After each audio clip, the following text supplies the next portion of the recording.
introduce you this time? Founder, CEO of ShapeShift would be All fine. right. Yeah. Well, considering we're live, he just introduced himself, so Oh, we're We could do it live? again. yeah. Yeah. So I thought this was going to be a recording, But I but No, did it we're for you. live. We're live. all Well, right. Ain't here we go, everybody. Welcome to the Bitcoin Podcast interview with the founder and CEO of ShapeShift, Mr. Erik Voorhees. How are you, Eric? I'm good. Thanks for having me on. Thank you for being here. This is the first time you've come to our show with video. Usually it was just audio. This year we started doing video, so this is great. Technology is advancing. It got to the Mhm. point where we don't have to do a bunch of things to do a reasonable level of production, Mm-hmm. and so here we are Nice. Well, in the white void. we got a lot of things to talk about. Who wants to go first? Jesse? No, I think Corey Corey? wants to take the first Corey, question. go for it, man. All Go. right, cool. So, all right. So for those who are living under a rock, you recently announced that you are going to take ShapeShift and decentralize it. And so for the longest time, when you started out as a pseudonymous company, and then that required no KYC to do swaps between assets and across various chains, which was huge back then. I used it extensively. We'll get into that in a little while. And then you decided to become regulatorily compliant and do full KYC and build a company that made sure it played by the rules and the organization could sustain kind of the regulatory frameworks that it lived in, right? Or whatever jurisdiction you're a part of. And recently decided to decentralize the organization, dissolve all of that, and disperse a token, which has now become the governance of how ShapeShift moves forward. Fox. You got it. And you did an airdrop to then distribute Fox tokens to a lot of the previous users and then other allocations which we may get into. My main question here, and this is, don't get me wrong, there's a lot to go into there, but where I kind of want to start this is why now? Why did you decide that the tools available to you were appropriate to make this change, whereas previously they weren't? Great question. Yeah. So if you had asked me a year ago, hey, Eric, are you going to decentralize ShapeShift? I would have considered it, but wouldn't have known how to do it, wouldn't have known that it could be done, and wouldn't have realized how powerful of a decision it could be. And so I would have probably just dismissed the idea. So this is relatively new. This started with us integrating decentralized protocols for trading in ShapeShift. First, a bunch of Ethereum-based DEXs in January, and then Thorchain in April. And at that point, we removed entirely our own trading systems with customers, which meant that we were no longer doing any regulated activity in terms of trading, which meant we didn't need to do KYC anymore because we were not providing a regulated service. And that process of realizing the power of some of these decentralized technologies further led us to think what else can we plug in that's decentralized? And maybe we ourselves should just be decentralized. And then a million reasons why you can't do that pop up. And you just start thinking creatively of how can we solve that problem and that problem and that problem? And will this benefit all of our stakeholders, our customers, our shareholders, our employees? We can't screw any of those three groups in anything we do. And when we realized how to maneuver this in a way that would benefit all three of those groups, and we realized the future of finance is open and immutable, and so we should be in that model ourselves, the decision was made to decentralize the company. So we've been working on this behind the scenes since at least April or March, and went public with this on July 14th last week.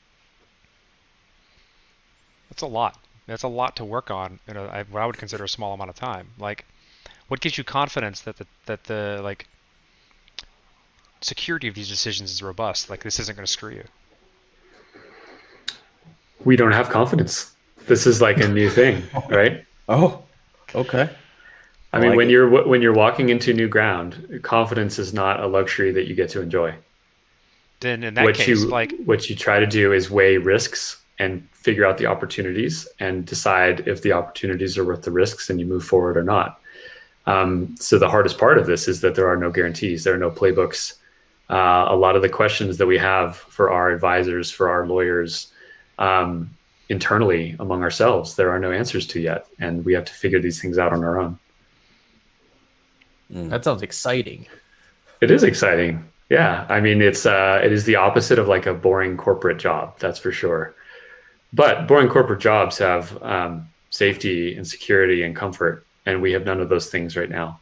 But you can't really be like an entrepreneur in the crypto ecosystem and desire comfort and safety. If you are, like you're not really pushing any boundaries at all. Well, that's not, I mean, in my interpretation of your decision to do something like this, it isn't because you're trying to stay bleeding edge of the crypto ecosystem. Like, you've been touting the ideology of blockchain and Bitcoin and decentralization of power and anti-fragile mechanisms for a long time, whether it be through the vehicle of Bitcoin or the initial instantiation of ShapeShift.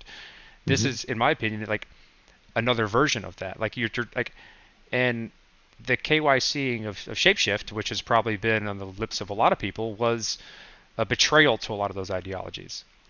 Do you was the kind of removing the need for centralization a big part of the decision to do this, or was it just trying to stay on the bleeding edge of what governance is like for crypto organizations? We're not trying to stay on the bleeding edge of what governance is like. That's more the means to the end.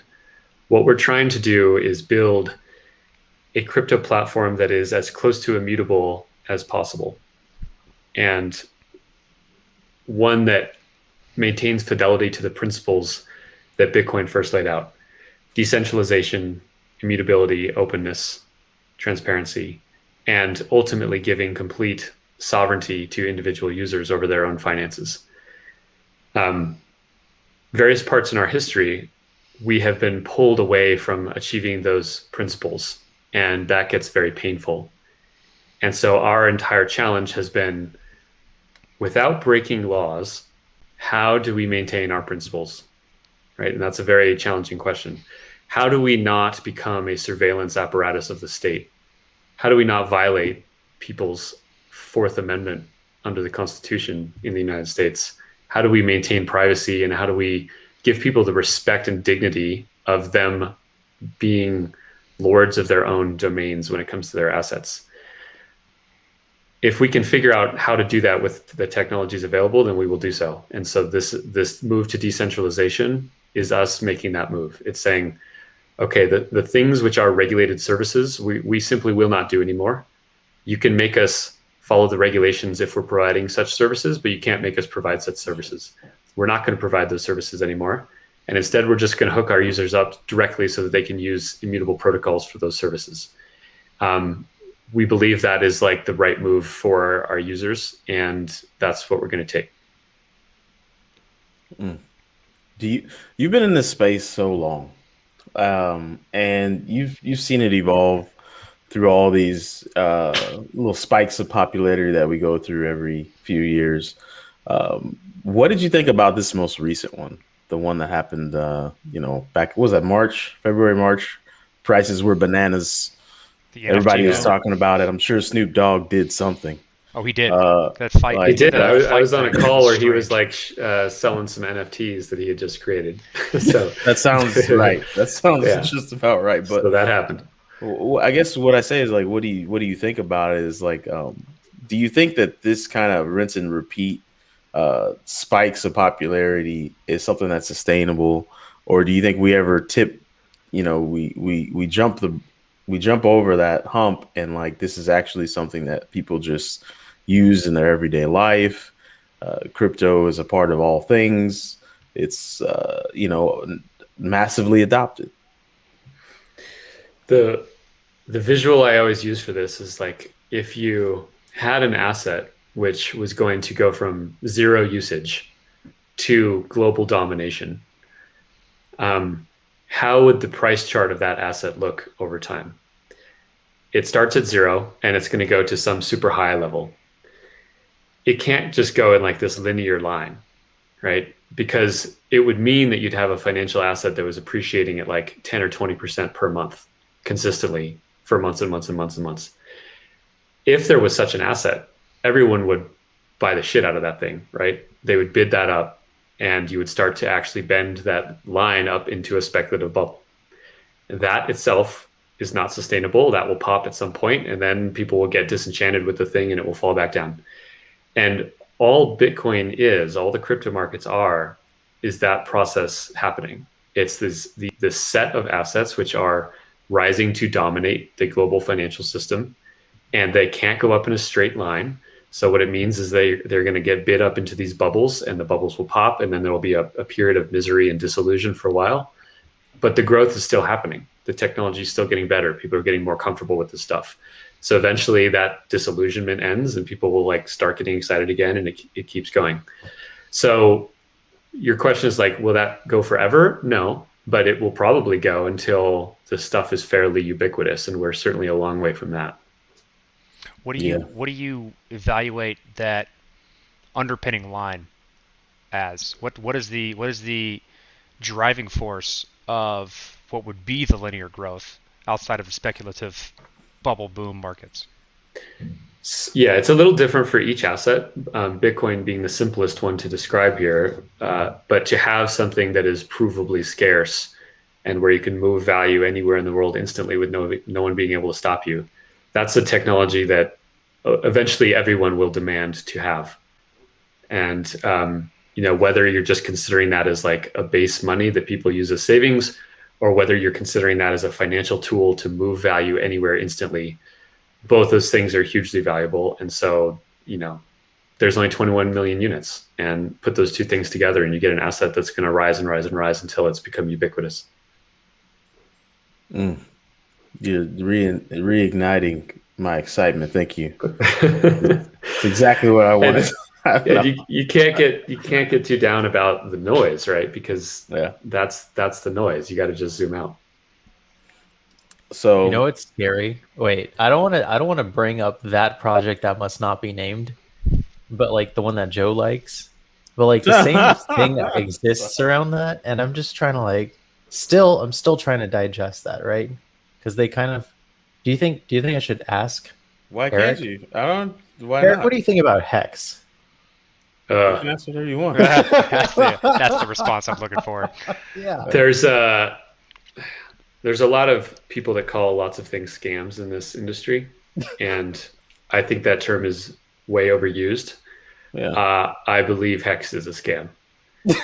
We have removed it from CoinCap, one of our properties. We will never add it to ShapeShift.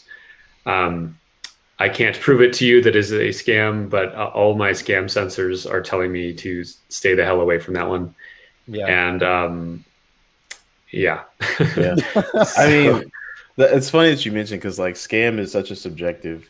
It's not such a subjective thing. Not really. But sometimes I get upset when I'm like, for real, you just took this water bottle and put it under a waterfall, and now you're just giving it to me, and you're gonna charge me $5 for it? That's a scam. It's not a scam. But is it? I feel like it is. But not if you didn't have a water bottle and that provided value to you. Oh, I didn't have that Yeah, bottle. look, That's what I needed. If Hex provides utility and value in some way that I'm not aware of, okay, right? Like, I don't know everything. I'm just saying, from my perspective, it looks like an obvious scam. Okay, what about Dogecoin? Bringing the hard-hitting questions. Is that what the show is now? I'm just curious to takes from Eric deals with shape. Scammy takes. Granted, you do have on the reasonable side of this, y'all have to make judgment calls. I mean, maybe not so much if you're incorporating a bunch of other decentralized protocols for making trading pairs. But there was a time where you were doing due diligence on coins and figuring out whether or not they're added to the UI. How does that work? Yeah, great question. Our general policy as a business has been, if it doesn't appear to be an obvious scam, we should generally add it. Like, that's our threshold. Something that is an obvious scam, we will not add. We removed BSV, Bitcoin SV, for that very reason. That reason and that coin and one other that I forget its name were the only two that we ever had and removed, which we felt like, oh, we made a mistake, get that thing off our platform. But other than that, there's a lot of coins that are stupid or bad ideas or won't work. It doesn't mean they're scams. And we generally want to facilitate the ability of the markets to figure out which of these things are useful. So our threshold is fairly low, but yeah, if something is a scam, I don't want to be using my private property in a way that helps that thing grow. What's that phrase? Like never attribute bad acting that could be attributed to ignorance or I think never attribute to malice that which can be attributed to ignorance or something like that. Yeah, it's a great phrase. I think it's a great phrase. Was that Jay-Z that said that? 100%. No, yeah, because you guys some wise person. You never accepted D-Coin, and I sent you that image, that selfie of me with a note that said, "I promise, I'm not going to take it." I don't even know what that is. You guys, I'm D. I'm D. So, no, I didn't do that. I want to talk a little about Fox more. Sure. Wow, he doesn't want to talk about a damn thing. His internet said he doesn't want to talk about anything. NSA got him. Well, I guess I'll ask some philosophical stuff. Over the years, our audience has seen me kind of grow, and I give these attestations to things that I feel are going on in the space. And Corey, you lost your turn, bro. Wait in line. Hard cut.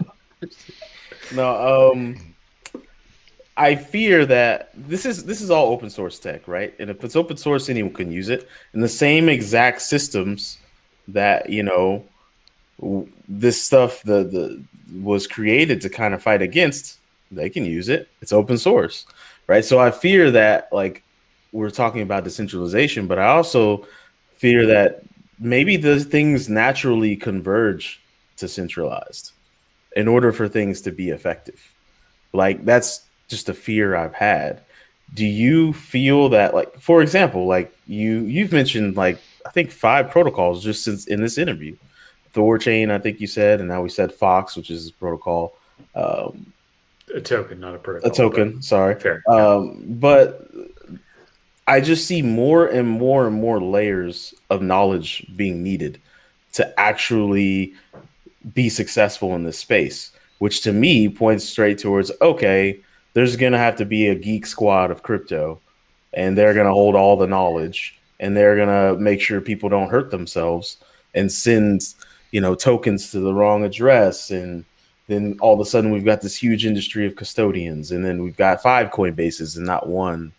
Right. Yeah. And so do you fear that happening at all? Or are you like, nah, that's not a thing? It's a deep question and a good one. I think that a lot of the complexity in the industry is actually trying to make it simpler for end users.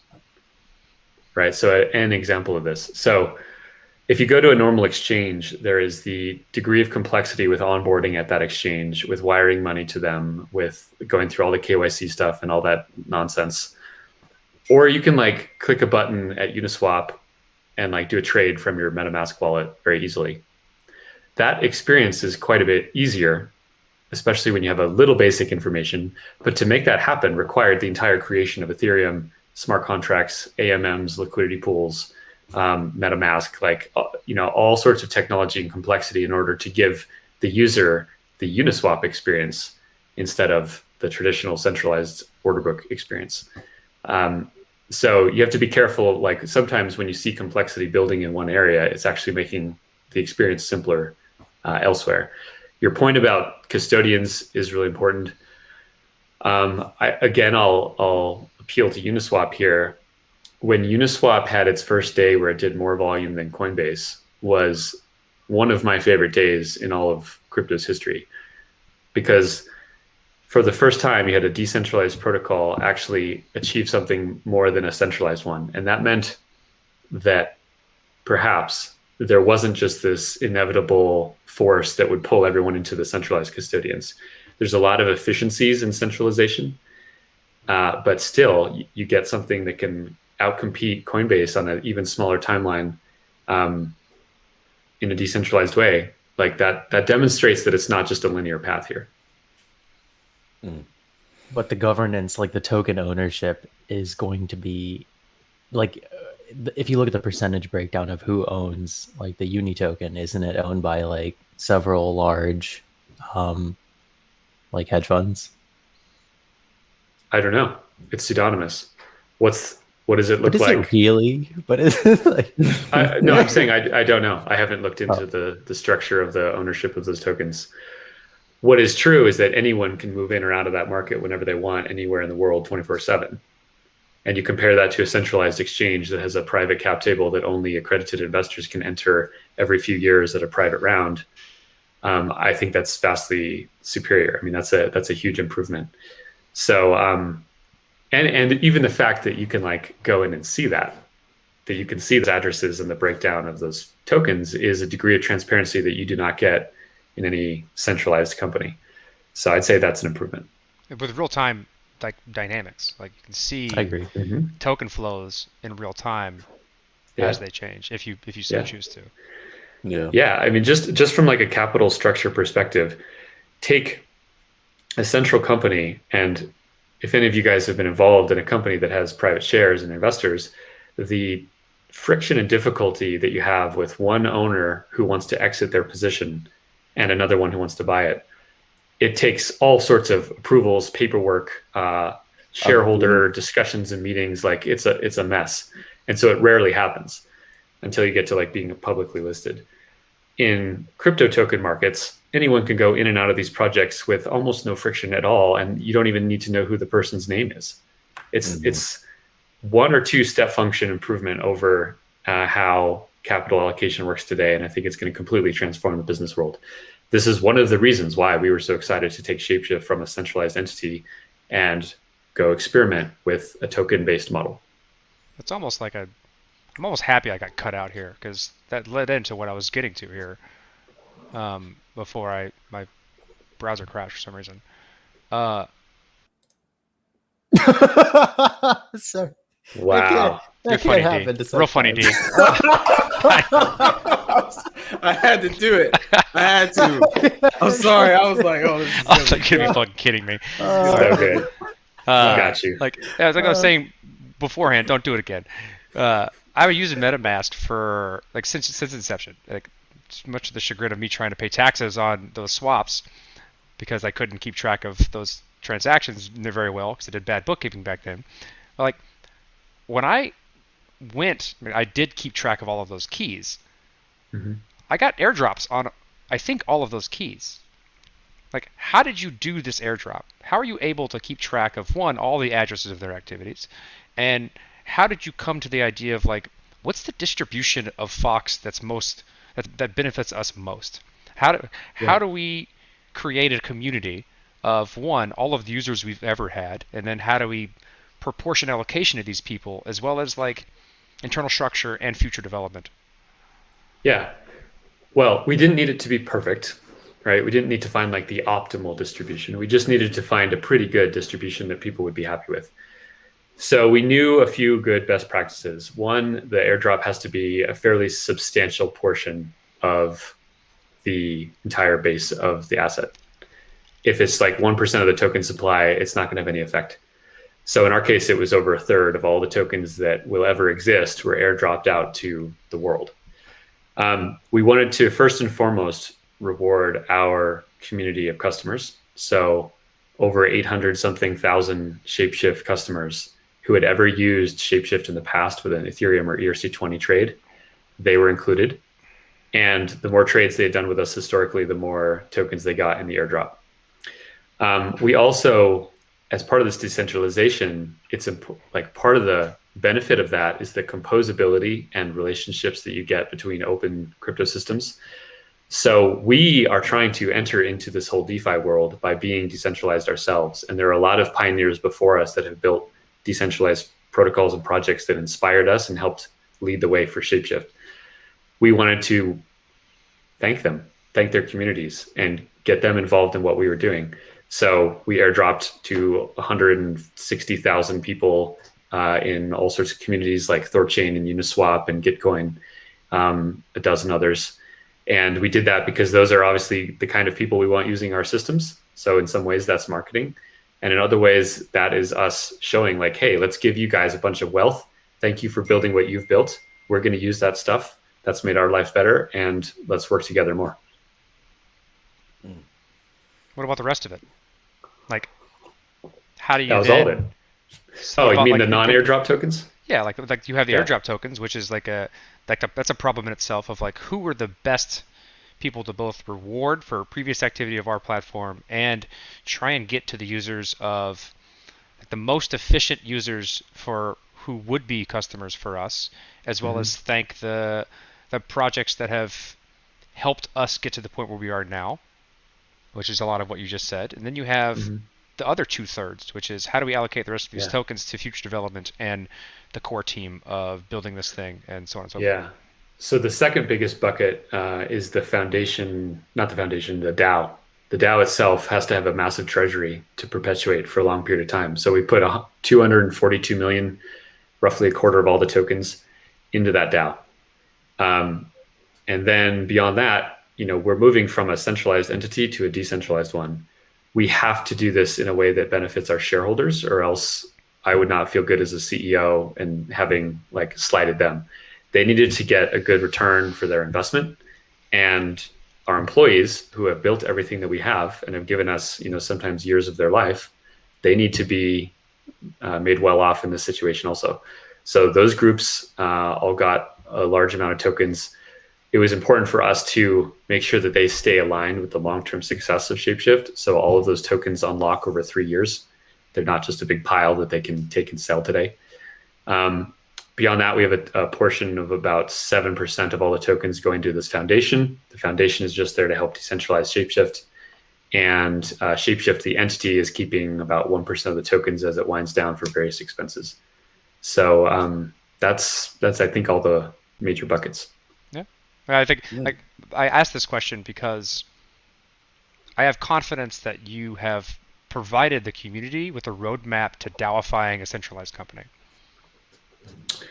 Actually, we have not. An example, right? It's an example of like how you can take a company that wants to decentralize itself and potentially does a pretty good job of it. I personally feel as though you're at least going to attempt to make good decisions in doing this, and I'm curious to see how it goes from here.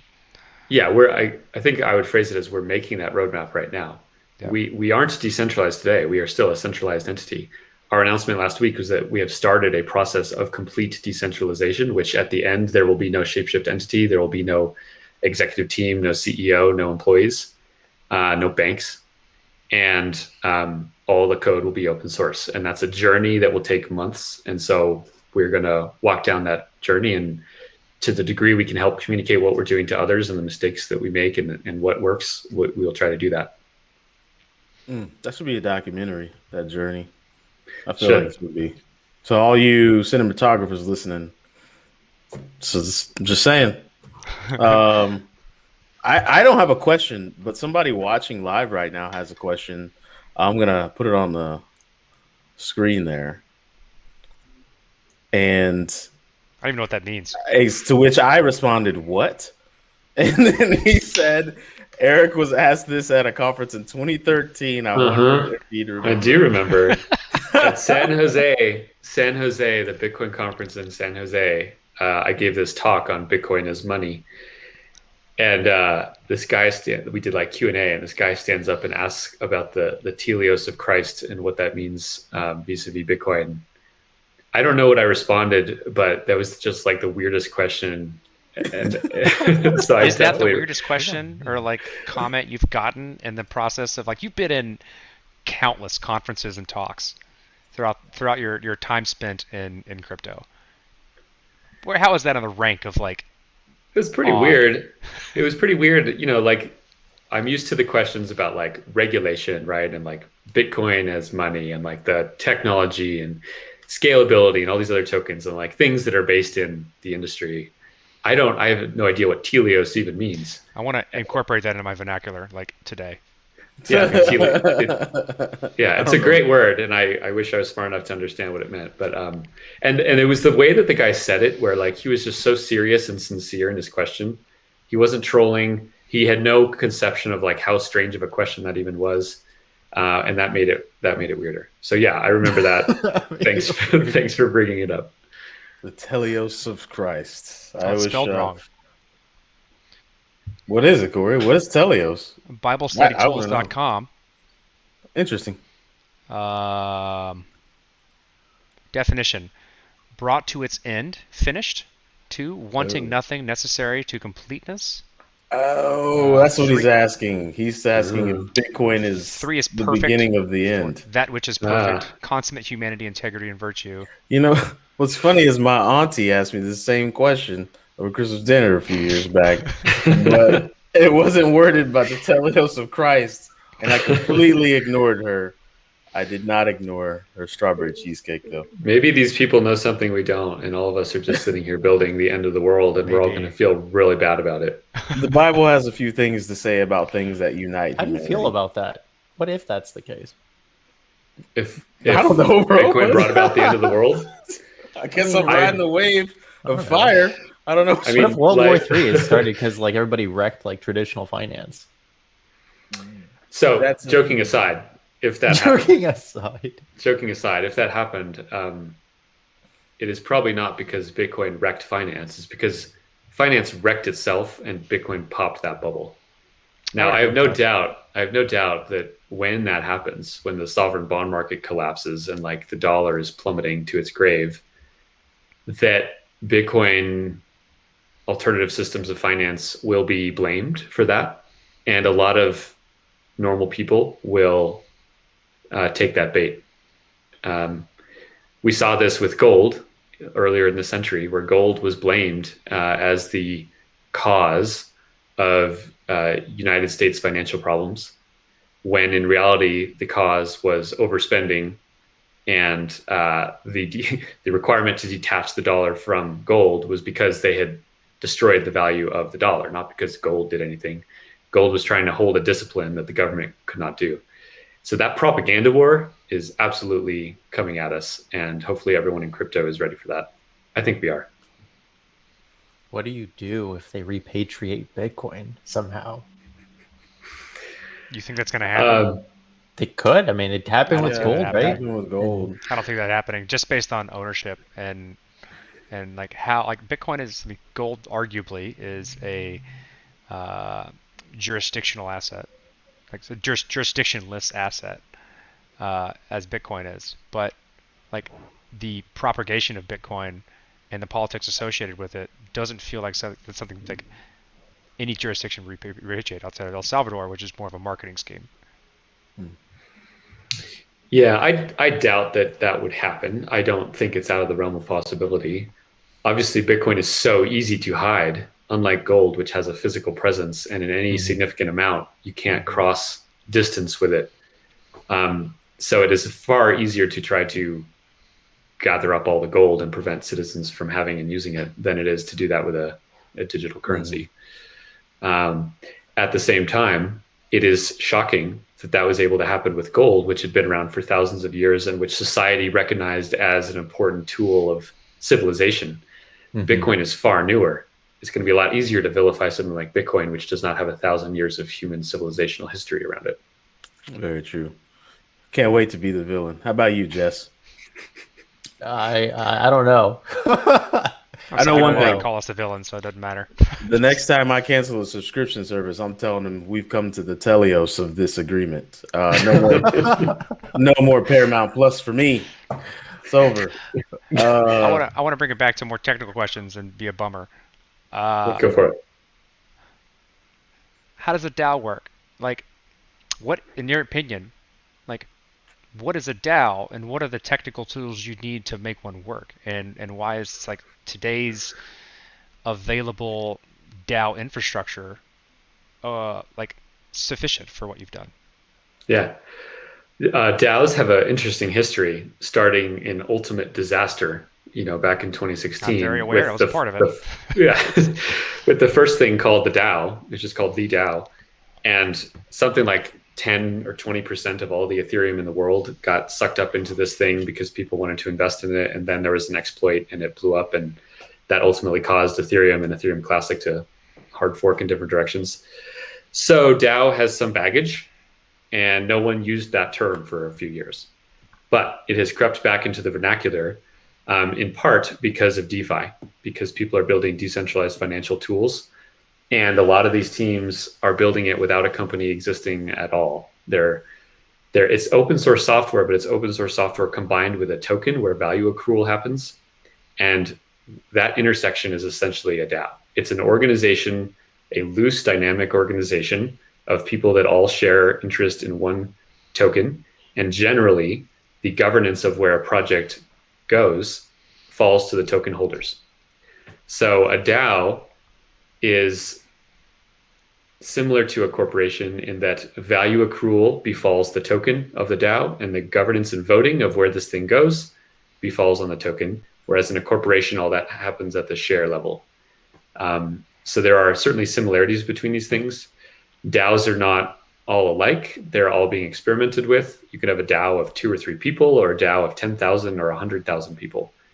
You could have a DAO that was organized around a very tiny little project that people cared about, or a DAO that created like a $1 trillion financial application that was unstoppable. Arguably, Bitcoin itself is a DAO. Arguably. Now, that's a loose usage of the term, but it certainly is made possible by that same technology. And the defining features now of DAOs are you get these tools, all this tooling around the governance stuff. So some of the stuff that ShapeShift is using is the ability for token holders to vote based on their token amount in a cryptographically provable way without them having to do an on-chain transaction. Is that something like Snapshot?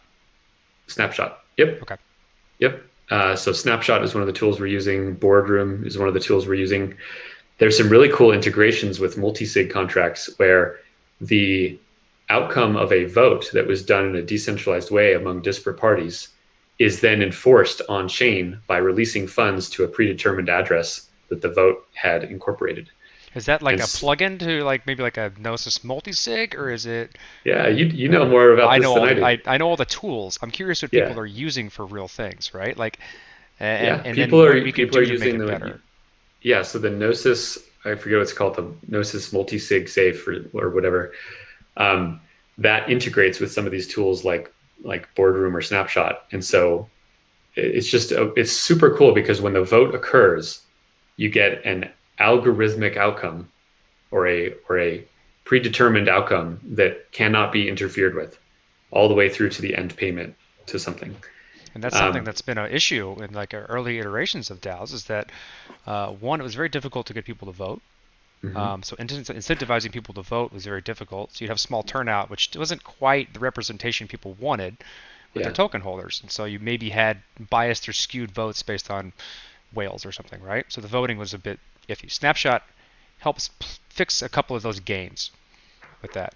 And then once people voted, it was more like cool, you voted, but you can't do anything. It's just a signal.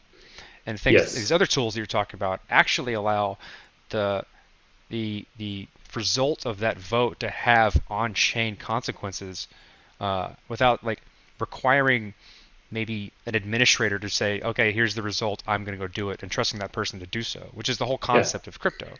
Yes. And it was reasonable to be skeptical or cynical about some of these early DAOs because that vote was kind of superficial. The vote would be like emailed, to the guy that actually held the key. And then if he's honest, he will do the operation. That is certainly not in the spirit of what a DAO is trying to be. But that was an issue of tooling, not an issue of possibility. So now these things can be done procedurally.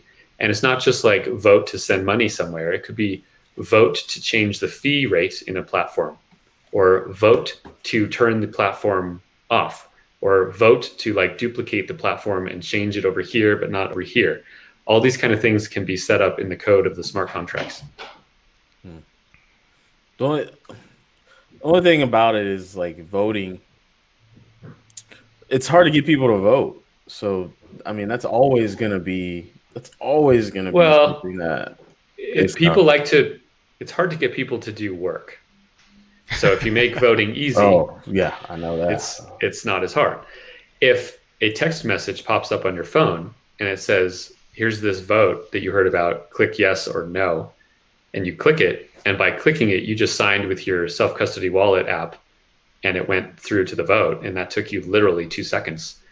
How hard is that to get people to vote? Probably not very, especially when you can add in economic incentives, right? Everyone who votes gets a token, right? If we get to this threshold, everyone gets a token. You can add in all sorts of interesting economic arrangements to these things. That's very true. That's a very good point, because like I have E-Trade, and every different stock that I own, they send me this, here's how you vote pamphlet, and I'm like, yeah, you're not getting my vote. Do whatever you want to do. I don't care. Like, I'm not. So Daniel just brought up a pretty good point, and that so people always ask us in the behind the scenes back room. We have a private chat. Throw random names out there. And a lot of people in our community have been asking us and always ask us how do I get involved? How do I get started? And more often than not, it's join a community and start participating. Ask questions, try and participate in governance, buy the token, and see what you can do with it, and then give feedback. And when you have mechanisms like voting with incentives, or based on your level of participation in a given community, potentials for airdrops when they decide to do these types of things. This is it incentivizes people to actually give their attention to these communities that they're interested in, potentially for rewards for the work that they're doing, just by learning, right? And it makes it a lot easier and rewarding to just spend time trying to figure out how something works and asking questions, and eventually becoming potentially a staple of an early community. Mm-hmm. I can't think of another example of that outside of crypto. Can you? What crypto brings is the ability to do this without having to trust people who are strangers. The reason these communities are so hard to form without crypto is how do you verify that someone did something, and how do you trust that they'll get paid, and how do you know if this identity is the same one as this one? You have all sorts of trust issues, and blockchains are tremendously valuable in solving not every trust issue, but many of them. So, and you don't need to know who someone is. You just know that they have something that they say they do because they can prove it cryptographically. That's a huge advantage to a community. And people need to recognize that this DAO stuff is not a fully featured ecosystem yet. We're at the very beginning of people experimenting with this organizational structure. And they're doing it because they've been forced into this because they're trying to build open, immutable software. And if they create a centralized corporation for it, they're all going to get in trouble and go to jail. So it's the necessity is the mother of invention, as they say. And people are figuring out ingenious ways to self-organize around economic incentives and tokens, because that is the way that you build open financial software. Well, I don't have a lot to fear anymore ever since this interview. Oh, we got another watcher throwing some juice at us here. Juice. Joe. You think about the complexity inside the voting. So this is like political votes. Right? Yeah. I mean, I'd say screw all that. That's a broken system. I don't want to participate in any of that stuff. I wish they'd stop taxing me. Can't opt out. Can't opt out of those things. They'll steal your money, and then Speaking of which, since you hold pretty hard line on those like political and ideological viewpoints, how do you feel about people like Cory Doctorow who have a strong desire for quality regulation and taxation, yet hold this hard line for the EFF, right? That's a hard differentiation from previous conversation. Yeah, I try to build my life on first principles and to be consistent in applying those principles. We all have to make assumptions, and the world is a subjective place in a lot of ways. The assumption I make is that you shouldn't steal from people, that each person owns their body, and from that you can derive a set of principles. So under that principle, taxation is just theft, and there's no way around it. Stealing from someone is wrong if you did it to your neighbor, and it's wrong if you got your neighbor and yourself to go do it to a third neighbor. And the fact that there's two of you and one of him doesn't make it suddenly morally acceptable. Taxation is just that at a larger scale. And I wish we didn't have it, and less would be better than what we have now. It's not like it has to be zero for the world to be better, but wherever you can reduce coercion in the world, I think that's a noble goal.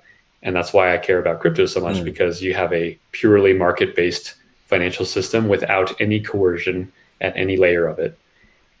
It's more honest, it's more ethical, and it's what I choose to participate in. Yeah, I love that idea. However, I do see that there are good principles in taxes, which is sucks to think, but I mean, like there's principles there too. Like for example, what if we're all neighbors, the four of us, and we come up with some underground plumbing system, and it's great, but then we got to spend a ton of money to put a big pipe through there. We're not all gonna be like, hey, Eric, you want to gets this large pipe? I'll get the next, right? No, let's use that example. Let's use that example. If all four of us were neighbors, here's what civilized people would do. They'd be like, hey, it's in our interest to get this piping system built. Let's all chip into this thing, and then we'll have this benefit that we can all use, right? That's a voluntary opt-in system. What you wouldn't do is go to these other two guys and say, hey, let's go steal a bunch of Eric's money so that we can build this piping system, and he'll thank us for us later because he needs the pipes too. Here's the curveball, though. Jesse's an asshole, and he doesn't want to pitch into the pipe. He doesn't want to pitch into the pipe, and he doesn't want to move. He wants to use the pipe, but he wants to use the pipe because it helps with his plumbing. Yeah, right. And like I don't know why. I think it was a drunken night in college, and I was hanging out with Corey, and I have a mutual friend, and the guy was like, "All systems are great until the asshole shows up," and I was like, "Well, that's actually absolutely right." This is why private property is important, because the more common property you have, the more those issues arise. And a world with private property to the maximum extent is a world in which you minimize that issue of those assholes. It doesn't mean it's a panacea. It's not like the libertarian world is a perfect world. And it's not like that situation with him being an asshole isn't a problem. It is. But it does not justify suddenly stealing his property to solve the problem. And I think so much of society's issues are based on people starting to violate the private property of other people. That's where you get most of the most atrocious things in the world forming, when you start to feel like it's okay to violate someone else's self. So just chip in, Jesse. Chip into the pipe. Chip in, Jesse. Chip in, Jesse. An asshole, Jesse. Yeah. And if it's such a good idea, you should be able to convince him. You should be able to convince him. If it's that obviously a good idea, the vast majority of people will agree with. How do people pay for militaries? Like what would happen? Just gonna go hard down this hole. Oh, we're going down the rabbit hole. I don't want to pay for military. I don't want to go kill people in other countries. I actually hate some other group that my of resources people might are used be willing to pay for a military. So, like, in order to defend ourselves, we might have to pay for a military ourselves to protect our private property.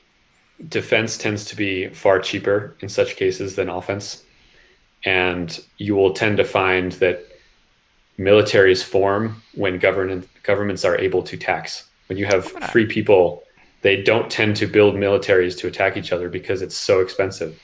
It is far more profitable to trade and be friends than it is to invade and kill each other.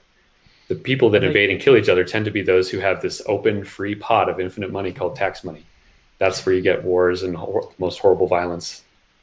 Let me argue with a part of that tenet, and that, like, there's a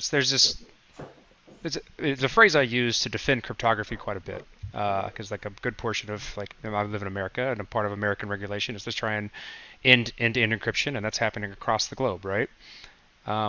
And this is something I originally heard from Vitalik, but it didn't come from him, and that is, like, cryptography is the last bastion where the defender has overwhelming advantage to the attacker. It's much more easy to attack something and cause devastation, even like economically, than it is to defend it. And does it mean the other way around? But no. Easier to attack, which is against the in normal life. Saying it's easier to defend. The point is you have to consider profit motive. It's easy to attack and destroy a bunch of stuff, but what do you gain? Right there, you don't gain anything. Commerce that is lost, that they're not participating in. Opportunity cost. You've destroyed that. You've destroyed a huge amount of capital by invading an area and destroying people and systems and buildings and factories. Your feeling is that the market is overwhelmingly better for just... Well, I'm a believer in economic incentives, and I struggle to find situations in which there is large economic incentives in large-scale industrial war. That's where the asshole comes in. It destroys. Yeah, it really is. destroys That's for the fast asshole wealth. person. Yeah. But the point about cryptography is a great one. I mean, cryptography is amazing because the asymmetry of power sits with the defender, not a little bit more, but like orders of magnitude more. So that any private individual with no resources at all, but just a $200 computer can create information and hide it from the NSA with Can be a pain in the ass. billions of dollars in budget. Right? Like that's tremendously powerful that an individual can resist the largest spying agency in the world with all their resources. That is provided by strong cryptography. It's the laurels that blockchain rests on, and that's why we have like the confidence that we have and everything that we've built so far. Yeah, it's a dissolution of power out to the all people. So all people have this ability to completely hide secrets from each other, and that gives a certain equality to the world and a fair playing field on which people can interact with each other. The moment you concentrate powerful abilities like that in the hands of few people, that's where you get the corruption. That's where you get a lot of the harm and devastation. This is why, again, I don't like taxation, because it starts to pull and collect resources into a group that has all the weapons, all the violence, and all the resources. And I don't care how good you think the intentions are, that's going to lead to a lot of corruption. And yes, my cat has arrived. Cat is hitting me a long time. Is hungry. He's got. I wonder if that's like almost like a. Oh, it's a real cat. Because it'd be hilarious if it was like a timer that he had at his foot. That was like it's time to wrap up. Ready to go. Yeah. This is Gaius. It has been a lengthy interview. Always great interviews. We do have a couple trademark questions that we ask, and then we'll let Gaia get his Erick Voorhees time, or her Erick Voorhees time. Gaius, yeah. Gaius? Is that a boy? Gaius. Boy? Okay. Yeah. Jesse, I'll you go start, first. I'll start with the first one. Is what you do actually difficult? And however you want to interpret that. Yeah, I think what I do is difficult. I feel a little like, I think it's difficult. Do you feel like people do things that are more difficult than me, for sure. Mm-hmm. And it doesn't mean that I'm good at the difficult thing, but yeah, I think what I do is difficult. Nice. Fair enough. There's only been like one person that's like, no, easiest job in the world. Easy. What job was that? What was that person doing? I don't even remember, to be honest. Who was it? I don't remember either.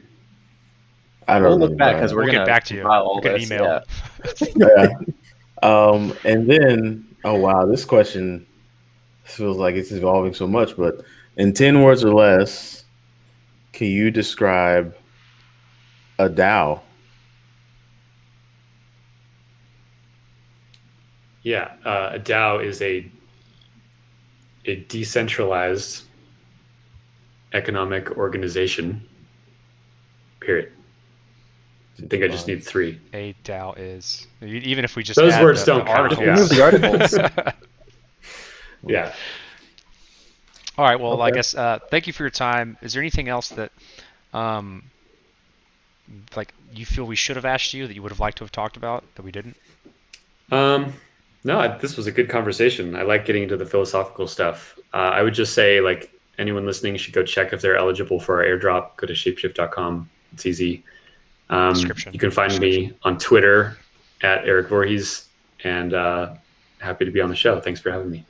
One last thing, I'd be a bud if I didn't say it, but Jet Black from Discord said thank you for the Fox. He's an old. I guess he's been a ShapeShift fan for a very long time. He happens to be in our Slack, and he's a fan of the show, and he wanted to say thank you. So he sounds like a smart guy.